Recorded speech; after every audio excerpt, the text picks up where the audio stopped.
Bonjour à tous. Bonjour à tous. On va attendre peut-être quelques instants encore. Juste pour rappel, le replay sera disponible à la fin du webinaire. Il vous sera envoyé par email. N'hésitez pas à utiliser la section questions et la section chat si vous avez des questions. On essaiera d'y répondre soit au moment même, soit à la fin de la présentation. Ouais, donc n'hésitez pas, il y a la partie chat, la partie question, on verra les deux, hein. Si vous avez une question, vous pouvez utiliser n'importe laquelle. Et évidemment, pas de problème pour que ça soit interactif et pour qu'on réponde pendant la présentation. Bonjour Olivier. Elodie, on démarre? Ouais, tu peux lancer. Alors allons-y. Donc aujourd'hui, on parle du trade marketing, comment l'intégrer à votre stratégie d'acquisition digitale? Que dire? L'année 2020 a été une année assez inédite dans le trade marketing et particulièrement sur le e-retail media. Les consommateurs ont changé leurs habitudes en 2020 et cela a permis aux marques et aux distributeurs de bénéficier de cet essor en fait dans ce domaine-là. Au moment de dresser un bilan sur l'année 2020, les constats dans le monde du digital sont assez implacables. Les investissements de communication des annonceurs ont globalement baissé de 22%. Néanmoins, les dépenses search ont explosé, elles, de 32%, et le retail search, lui, pèse plus de 250 millions d'euros d'investissement, soit 10% du search total en 2020. Donc, entre médias traditionnels, adaptation au format de point de vente et utilisation de nouvelles technologies, le retail média a su tirer son épingle du jeu en 2020. Il faut savoir que le marché mondial de la pub digitale dans le retail est estimé entre 60 et 80 milliards en 2020. Donc, nous allons voir un peu plus en détail le trend marketing, qu'est-ce que c'est et son évolution aussi. Alors, le trade marketing, quelque chose de très axé grande distrie au départ. C'est comme ça que c'est né. Et vous aurez peut-être tous en tête ce genre de souvenirs, en tout cas pour ceux de au moins notre génération. Donc c'est vrai que c'était beaucoup au départ de têtes de gondole, de placements en catalogue. Et c'est le tout début quand les distributeurs ont commencé à demander aux marques une rétribution pour être mis en avant et vendre plus de produits. Donc c'était fait comme ça, on est passé par les cartes de feed et ça a fini par donner de la donnée CRM, etc. Et maintenant, à l'époque du digital, évidemment, la logique est la même, mais poussée largement plus loin avec largement plus de données. Donc maintenant, les équipes traditionnelles de marketing et les équipes digitales n'ont plus de choix et elles doivent travailler de concert pour aller toucher leurs consommateurs, où qu'ils soient. Dans les dispositifs de trade marketing deviennent de plus en plus omnicanaux au final maintenant. Eux aussi, le trade marketing s'est digitalisé pour aller toucher les internautes et les consommateurs sur tous les devices, in-store et en web aussi, en synchronisation avec les opérations commerciales, qu'elles soient diffusées par médias traditionnels comme la radio, la télé, et pour aller toucher aussi bien tout le monde partout. Donc, on peut maintenant parler de e-retail média plus globalement. On peut le définir comme des offres publicitaires qui sont proposées par des enseignes sur tout le parcours du consommateur. Ça implique donc maintenant que les dispositifs doivent s'adapter à l'ensemble du parcours d'achat et des offres commerciales. Donc, on parle de dispositifs digital en magasin, en affichage DOH, en display out of home, tout ce qui est dispositif web, tout ce qui est push, notification, offres promotionnelles. Donc, on a quelques exemples là d'un dispositif de trade marketing digital qui a été poussé entre la marque Sonos et le réseau Fnac Darty. Donc, avec, comme on peut le voir sur Darty, du sponsoring, des réseaux sociaux, du test produit et de la vidéo, du tweet. Et sur les slides d'après, toute la partie plutôt out of home, l'affichage en magasin, etc. Alors, Maintenant, vas-y, vas-y. je te laisse. On va vous présenter quelques dispositifs qui sont plutôt accessibles à tous qu'on a mis en place avec plusieurs de nos annonceurs. Voilà, donc Elodie vient de détailler un petit peu tout ce qu'il est possible de faire. Donc là, on était vraiment sur un exemple 360 avec Fnac Darty, avec carrément de la pub média aussi. Alors, pour dire que le trade marketing, on n'est pas obligé de faire un dispositif 360 énorme et de toucher absolument tous les créneaux qu'on peut, enfin tous les médias et tous les leviers. On peut aussi se concentrer sur des petites opérations qui sont pour autant efficaces. Et donc, on a évidemment des exemples d'opérations à taille, on va dire, assez proportionnée par rapport aux produits et au budget, qui, qui, qui sont performantes, qui performent et qui font des bons chiffres. Donc, par exemple, on a bossé pour Boulanger et Myogo, qui est une marque de robots. Alors, assez simple, avec un article dédié sur un acteur qui s'appelle Papa en cuisine, qui est un site éditorial, qui aura évidemment fait l'article, le rédigé, validé avec Boulanger. Il l'aura relayé sur Facebook. Et donc, on peut même faire du push Facebook si on veut, en plus relayer encore plus l'article et aller étendre. Donc, on peut faire du boost post, partir de cette publication, la sponsoriser et aller toucher encore un nouveau reach. Donc, là, on est typiquement dans l'achat produit cuisine mais loisirs, c'est des gens qui aiment cuisiner, qui suivent cette personne.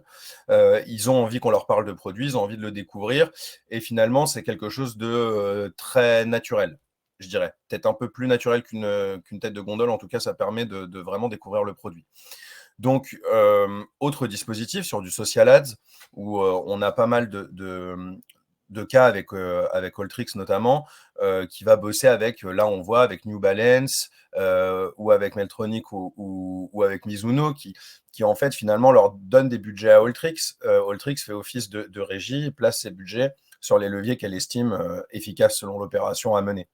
Donc, on a du format vidéo, on a du format graphique avec un code qui incite à l'achat, comme vous pouvez voir dans la créa du milieu, et on a tout simplement de la communication produit visuelle qui nous ramène vers le site.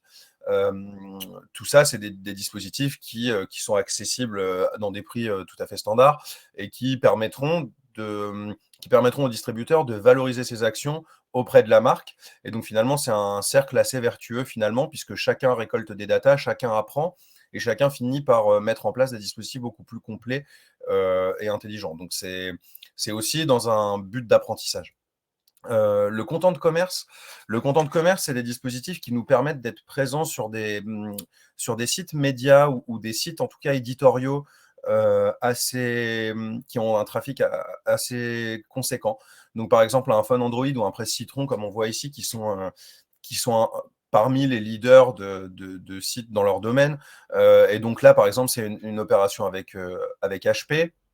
Le budget est divisé par le distributeur, donc c'était Electrodépôt dans le cas présent. Donc le budget est donné à Electrodépôt et on est passé par une phase conseil, on leur a proposé ce type de dispositif. Donc ça permet là d'avoir un descriptif produit, de rebondir sur une actu qui existe pour la marque et d'expliquer vraiment les caractéristiques d'un produit à une communauté qui est intéressée. Un dispositif search qui complète en fait la première partie d'Elodie quand on parlait de Fnac Darty tout à l'heure. Donc évidemment, il y avait ce dispositif média 360 qu'Elodie a présenté avec en plus les médias standards et tout, et il y avait une stratégie de search avec. Donc typiquement là, c'est enchérir sur Google. Donc là, on voit du Google Shopping, ça peut être des annonces SIA, vraiment sur le produit. Et l'accessibilité de ce produit chez le distributeur, évidemment. C'est toujours les deux, toujours la marque et le distributeur. Le brand to brand, Elodie. L'idée maintenant, c'est de vous montrer un peu les dispositifs de brand to brand. Je veux bien que tu passes à... Voilà. Donc, l'approche de brand to brand existe depuis longtemps. C'est des opérations de co-marketing entre deux marques. Ça se développe de plus en plus. Les marques n'ont plus peur de s'associer avec d'autres maintenant. L'idée en tant que marque, c'est de bénéficier d'un double effet. Vous profitez du reach et de la notoriété de l'autre marque avec qui vous vous associez. Ce qui est intéressant, c'est que tous les dispositifs de publicité qu'une entreprise peut utiliser pour pouvoir sa marque peuvent être aussi utilisés sur des opérations de brand-to-brand. Vous pouvez imaginer des opérations d'échange de visibilité en display, faire des échanges de base, emailing, monter des opérations sur des réseaux sociaux. Vraiment, tout est imaginable. Sur la slide suivante, on vous montre un dispositif qu'on a mis en place entre la marque Homer et Ulysse, qui sont très complémentaires. Donc, elles ont une cible stratégique commune, mais elles ont une complémentarité besoin pour le consommateur. Et donc là, comme vous pouvez le voir, Homer a mis en avant une offre commerciale de Ulysse sur Instagram, sur leur compte Instagram, et a fait un envoi dédié emailing pour proposer l'offre. Voilà. Donc l'idée, c'est vraiment de trouver des associations d'univers en termes de cible. On peut penser à l'auto et l'assurance, l'auto et le tourisme et le transport, le jardinage et la cuisine, la mode et loisirs. Vraiment là, il faut être assez créatif, pas avoir peur. L'idée, c'est vraiment de profiter de chaque marque et de son influence et de son réseau et de son reach.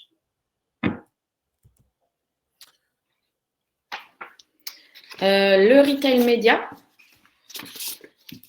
Alors, il faut savoir que maintenant, les marchands deviennent aussi des médias. Historiquement, les annonceurs sur les sites, historiquement annonceurs sur les sites médias, les retailers sont devenus à leur tour des médias. Et cette activité est loin d'être négligeable. Aujourd'hui, l'audience des sites e-commerce et des e-retailers représente plus de 50% de l'audience Internet. Donc, ces acteurs, logiquement, ils ont créé leur activité de régie afin de monétiser leur audience, tout simplement, afin de donner la possibilité aux annonceurs d'avoir accès à des données transactionnelles, qui est un peu la valeur ajoutée des marketplaces, en fait, par rapport aux GAFAS. Je rajoute juste quelques éléments de chiffres. Le marché au total fait 409 millions d'euros. Ça pèse 7% de l'ensemble du marché publicitaire digital. Il semblerait qu'en 2020, on atteigne les 10% de part de marché, donc c'est assez énorme. Donc c'est loin d'être marginal et ça va être amené à être développé de plus en plus en fait. Donc l'idée là, c'était de vous montrer tous les dispositifs, aussi bien online que offline, des opérations qu'on peut mettre en place sur les régies des marketplaces. Donc sur la partie online, on peut faire du search et du display sur l'inventaire des marketplaces. On peut aller chercher aussi, certaines ont des extensions d'audience en ciblant leurs clients. On peut mettre en place des opérations spéciales dédiées très créatives. Certaines proposent aussi de travailler sur les emails de remerciement après un achat. Il y a du promo gaming qui est pas mal mis en place aussi, surtout sur les acteurs de la grande distribution. Le couponing aussi, ça existe depuis longtemps en magasin. Après avoir fait son achat sur le ticket, on a un coupon. Maintenant, tout se digitalise. Et le marketing direct avec des campagnes emailing ciblées. Et sur les dispositifs offline, on a accès maintenant à l'inventaire digital sur les encarts en DOOH, le couponing en magasin, comme je vous le disais, et puis après, il y a toujours des opérations marketing direct qui sont possibles, comme les réglages colis, qui est un classique, et l'allocation de data. Donc là, l'idée, c'était de vous montrer un peu des exemples des dispositifs que toutes ces régies proposent. Des exemples de search, comme vous pouvez le voir, là, c'est sur Carrefour, la régie de Carrefour, et de display avec la mise en avant des princes. Tout ce qui est social et affichage en dessous. Et sur l'autre slide, le dispositif DOH sur les réseaux de magasins, en magasin aussi, parce qu'il y a de plus en plus d'affichages digitaux, et les couponings online et offline aussi qu'on peut trouver sur son ticket de caisse. Alors, au final, donc, ce qu'on aura constaté quand même, c'est que c'est du partenariat assez win-win. peu importe finalement le dispositif, bon, c'est sûr sur les opérations de marketplace qu'on vient de voir, c'est valable pour le reste aussi. Sur le digital, c'est d'autant plus win-win, encore une fois, avec toute la récolte de données. Donc, en fait, l'intérêt, évidemment, il n'est pas exactement le même pour la marque et le distributeur. C'est pour ça que c'est important de bien cadrer les partenariats et les dispositifs. Pour la marque, évidemment, il y aura tout ce qui concerne la cible. Le distributeur aura les données et donc, en gros, ça sera plus simple de toucher la cible directement, surtout quand on ne vend pas le produit directement soi-même. On peut répliquer le dispositif de com, c'est-à-dire que le plan de com établi, il peut être dupliqué et passer par d'autres acteurs. C'est tout à fait pratique pour ce genre de choses. Évidemment, la traçabilité, on n'est pas sans savoir, hein, les cookies, les balises UTM, enfin tout le balisage qui est fait sur le digital et qui permettra d'avoir encore du savoir supplémentaire.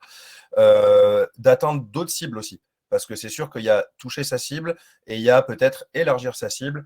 Et évidemment, pour des gens dont le métier est de faire la publicité, ça paraît assez logique essayer de toucher le reach au maximum. C'est pas toujours facile à faire, donc c'est bien d'avoir de l'aide sur ce point-là aussi.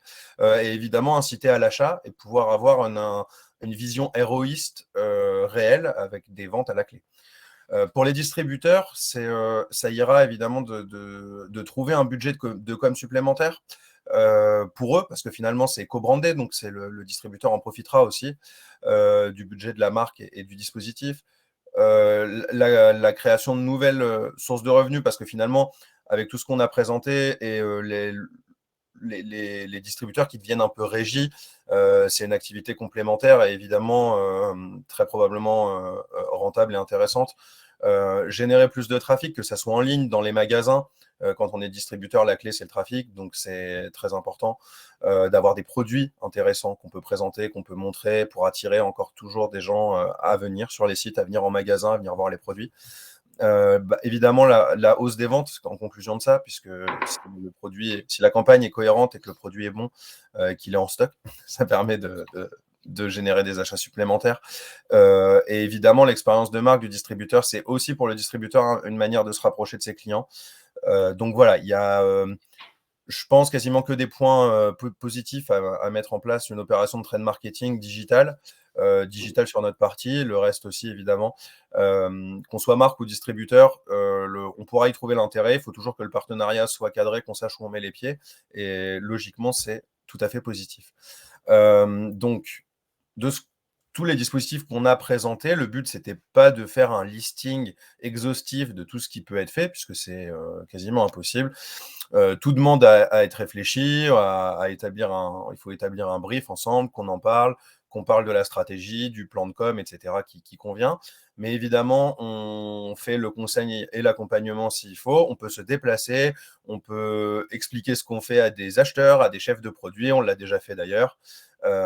C'est toujours des bons moments pour nous aussi, donc on le fait assez régulièrement, il n'y a pas de souci. Évidemment, on est en capacité de créer les campagnes, on a un studio. Si la campagne n'est pas créée, s'il y a un désir de créer une campagne, on peut la créer, la mettre en œuvre et la gérer sur différents leviers sur lesquels on sera OK sur le périmètre et le budget. Et évidemment, vient à la fin un reporting pour que tout le monde puisse suivre et avoir des KPI précis et informatifs sur les actions qui ont été menées. Donc, n'hésitez pas à nous solliciter si vous en avez l'envie et le besoin. Voilà, c'est terminé. On a essayé d'être le plus concis possible. Est-ce que quelqu'un a des questions et des choses qui mériteraient d'être éclaircies ou vous pouvez toujours interagir dans la partie chat et questions. N'hésitez pas.